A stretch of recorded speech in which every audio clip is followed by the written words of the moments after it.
Hello, Sula here from MistyHilltops.com. Thanks for stopping by. In this video, I'm working on a 4x6 autumn mini album spread titled Blessed. And I'm using the digital version of the collection Hello Autumn by Carta Bella and then some stamps and dies.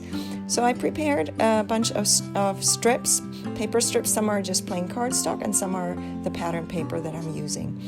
And so first for one, I don't like to use like big strips of paper mats, so I just use smaller strips. And I discovered that if I just glue the strips one by one onto or behind the paper that I want matted, basically, it works much easier than if I start with gluing things down on the page right away. So I started doing that, and I find that goes a lot easier.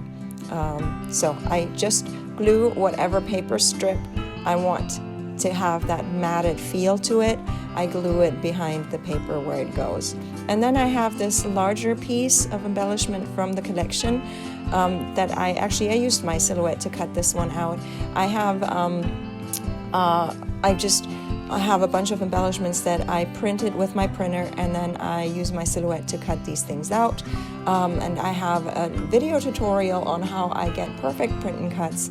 It's not using the print and cut feature that comes with the silhouette. I find that still doesn't work so well for me, and so I really want to make sure that I get perfect print and cuts. And so if you want to know about it, you can check out my video on how to get perfect print and cuts with the silhouette. So anyway, I just realized I didn't like the way that paper was glued to the background page there, so I took it off and put it back on.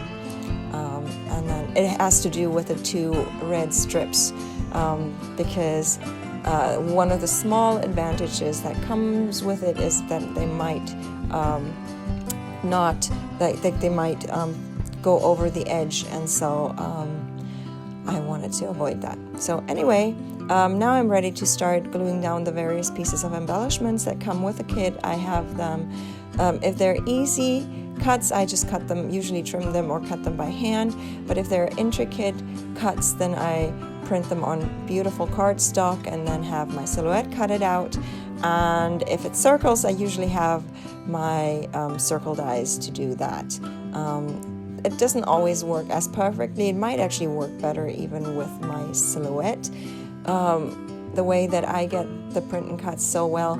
But I do like when my circle dies have faux stitching and all that, and so it's a compromise that I have to consider. So anyway, this is my page done. I'm going to leave you with some more close-ups. I hope you enjoyed this video. Give it a thumbs up if you did, and consider subscribing. Thanks for watching. Bye.